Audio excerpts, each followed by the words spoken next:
Hey guys, this is Al again. So, as most of you guys know, I've been struggling with the Brooklands. I'm not sure exactly what the problem is. I did have a pretty good comment and set of questions from a gentleman called Glass Headlamps. Yeah, so let's read through what he says. You can also read the comments associated to the last video, the video that I made last week, part 3. And we'll step through it one by one. Right. So there could be maybe one or even two problems. Agreed. I don't think it may necessarily be just one problem. But I think you should go, I think to go forward, there should be a backwards retreat to basics. I agree. The first thing to do is to smoke her out. I did that. So I actually did that today. I put a smoke tester on it. I ran through the purge pipe. That basically the suction pipe from the purge valve, and I wasn't able to see any kind of smoke. So at first I thought maybe my smoke machine wasn't working, but it was pumping smoke. It just wasn't coming out of anywhere. That way, we now know that there's no vacuum leaks. Secondly, can you get the ECM information through the scanner? Yes, I can, and I will. I'll read through those as part of this video. So once we finish talking, I'll go to the car, I'll explain what I've done, and then we'll turn the engine on and we'll walk through all the scanner codes, and we'll also walk through the live data information. And I will say, just for your information, if you have a 96 or later car and you have an OBD scanner, an OBD2 scanner, a decent one like my Autel DS708, it will read all the codes and it will read all the live data information that an OmniCheck has. It won't do any Rolls-Royce specific functions like program a key for you or check the gearbox or read gearbox data, because that's outside OBD2.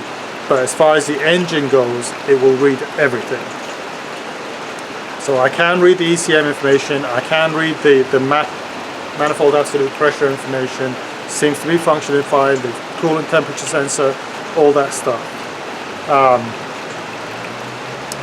Is it running rich because it's reacting to a fault? I assume so. I swapped the O2 sensor out because I thought maybe the O2 sensor was giving it some bad information. I tested the purge valve to make sure the purge valve was closed, because maybe I thought it may be letting in, gases from the fuel tank that's basically unmetered and it's causing it to run rich. That's why I also tested the fuel pressure regulator, but everything seems to be working. I don't think it's a stuck injector. You mentioned that in your comments, because it's maintaining fuel pressure over a long period of time, and if there was a stuck injector that was causing significant running issues, it would be wide open, right? And the fuel pressure will drop the minute you shut the engine off. Other comments you've used: ethanol-free fuel for sitters. I agree, I should be doing that. I don't do that, should be doing that. My intention is never to let these cars sit for an extended period of time, but you know how it goes. Adding exhaust into the warehouse. Well, as you can see right there behind me, there's a very big exhaust fan, but unfortunately it stopped running. I also have several of these big ass fans, these big drum fans around the shop, and in the summer you need them because it's hot than hell. So I have one, I know I have one over there, and I have one in the back over there by the paint booth. That's the difference. I have a paint booth. That's the different story. And then obviously I have the one there, but the motor just burnt out on that, so I need to replace the motor. In the summer it's unbearable without the exhaust fan, even if you're running high temperatures. I also have vents at the top of the roof that allow ventilation to come up, just basically air to escape as it rises. They're both above the lifts, exactly above the lift. That's why you see leaves sometimes in my video all over the lifts. Those leaves are getting in through those vent holes. They're probably about, I don't know, 9 or 10 feet long each. So that's what you have. Before we go to the scanners, I'll explain what I've done and see what difference has it made. I'll also ask some questions around some connections, you know, plugs that are unplugged and I don't know what they're for. So maybe somebody who knows these cars can explain it. I don't think they're related to this issue because I've not been under the hood in some time. It was running fine, it stopped running fine, so these plugs have been unplugged for some time. Blue plug right over here. Not sure exactly what it's for. It may be pertaining to an intercooler that doesn't exist on these Brooklands, but if you can, let me know. There's also another plug over here and another plug over here. Right, can you see that? That one and that one. Don't know where they go. So if you guys can help me figure that out, I'd be very grateful because it's a mystery. So what I've done is I've replaced the front O2 sensor. Replace it with a U sensor, but it's functioning correctly until the car goes into open loop mode and then it stops functioning. From reading the manual, what the car will do is, or what the ECU will do is, it will read the O2 sensors, either the front or the back, and try to get information from those. And if it can't get that information, then it goes into open loop mode. When the car first starts, you can see the O2 sensors bounce between 0.4 and 0.5 volts, as they should, and then go to 1.27, which I guess is what happens when the car goes into open loop mode, or the ECU goes into open loop mode. Excuse the thunder, it's raining cats and dogs here. And for the gentleman who complained about the audio, I apologize, because I suspect it's just going to be much worse today. The odd thing is that we unplugged the O2 sensors, and the computer still said it was trying to read between 0.4 and 0.5 volts, and we unplugged them both. So I don't know why it did that, but maybe somebody can explain. I did take this off, and I was able to find the fuel pressure regulator. I was able to trace the vacuum line to it because I thought maybe the fuel pressure regulator is bleeding fuel, but that doesn't seem to be the issue. I was able to pull a vacuum off the vacuum line. It behaved fine. Let me go around to the other side of it. Well, I also replaced this. This is off my Continental R. Thinking it may be the problem. Truth be told, it is running, it seems to be running a little bit better because it's not dripping water out of the exhaust pipe, but I can't tell you if that's the problem or it's something else. What else did I do? So I checked the purge valve, which is the one over here. I thought maybe it's stuck open, and then that way it would basically leak gases from the fuel tank, and that might be causing it to run rich. I did test it and it ran fine. I also used that pipe, that one over there at the bottom, where the engine sucks the gases from the purge valve, and use that to smoke test the engine. I didn't see any smoke anywhere, so I don't know if that's the problem.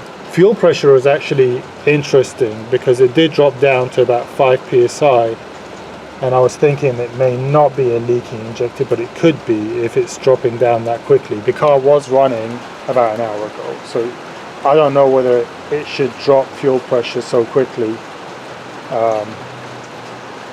in a space of an hour, from 50 to 10 psi. So that's a question. Let's start the engine.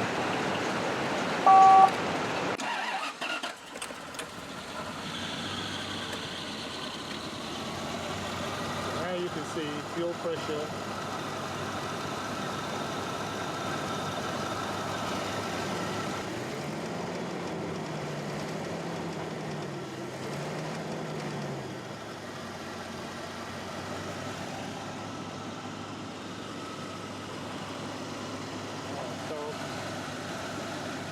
Engine had a bit of a rough stumble. could indicate a leaky injector. And the exhaust is clear right now, but it will, as it warms up, get worse. I'm going to shut it off and I'm going to start it again because I want to show you when it goes into open loop mode.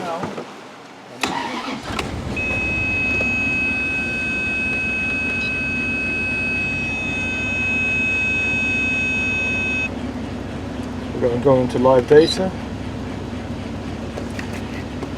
Obviously I'm talking to the ECU. Engine RPM. Throttle position. Obviously that changes when I hit the throttle. Speed. So manifold pressure sensor is 43 kPa. Air pressure is 104. That would be close to the same if the car was turned off. So obviously it's reading manifold pressure. Lambda sensor, so it's only reading the front one unless the front one stops giving out parameters, and it'll start reading the back one. But you can see it's bouncing between 4 and 5. Battery voltage, fuel pulse. So I guess that's the injector pulse.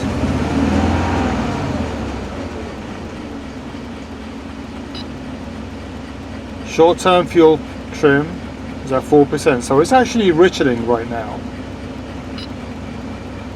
Idle fuel trim is on. Idle fuel trim is minus 3.4. It's detecting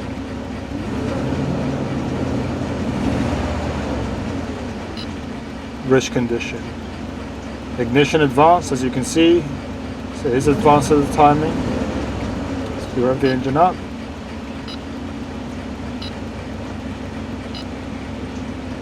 Idle air valve stuck at 40%. I don't understand that. I don't know why it's doing that. Maybe I should go look at my other cars and see what they read. The coolant temperature is at 68 degrees Celsius. It did get up to 85 degrees Celsius when I had the car running earlier, so obviously coolant temperature is good. Air intake temperature is at 40 degrees Celsius. Fuel temperature is at 31 degrees Celsius. ECM temperature is at 33 Celsius. Intercooler temperature, this is a non-intercooled car, so it's just reading gibberish.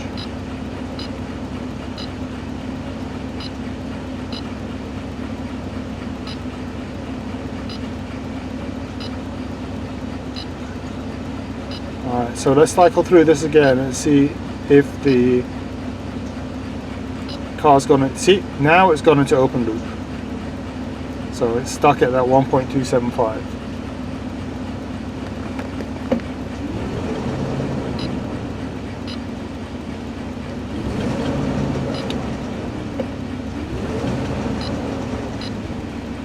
And the short-term fuel trim and the long-term fuel trim don't change anymore.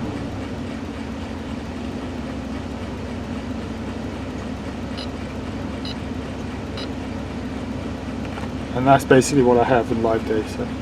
And this scanner, like I said, could read all of this stuff.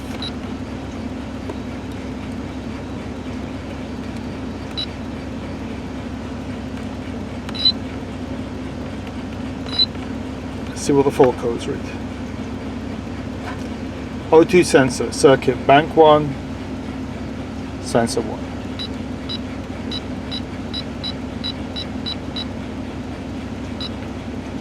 Secondary air injection.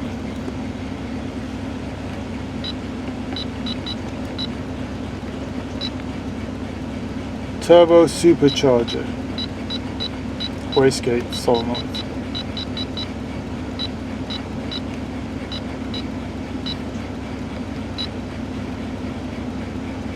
Turbo supercharger, wastegate solenoid. B, which I replaced, so I don't know why there's still a problem. But idle air control system. So this is 505. So this is one that kind of struggle with. I don't understand why it's doing that. But maybe that's why it's reading at 40%. Evaporative emissions system.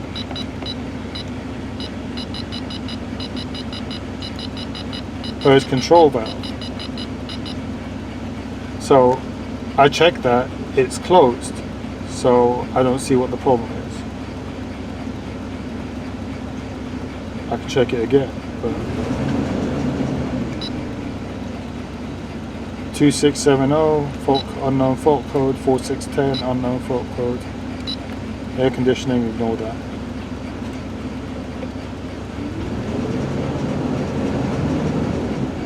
So those are the areas that I had.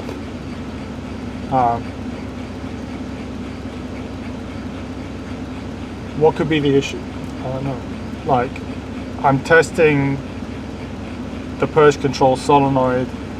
Really, the only thing I need to test is if it's letting gases in, because if it's not letting gases in, not a problem, right?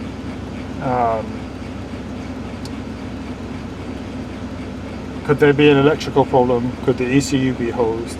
I don't know. So, any ideas, I'd be very grateful for. I do appreciate the suggestions in the comments. It did get me thinking. That's why I started thinking about the purge valve earlier on. So thank you for that. But yeah, I haven't fixed this problem.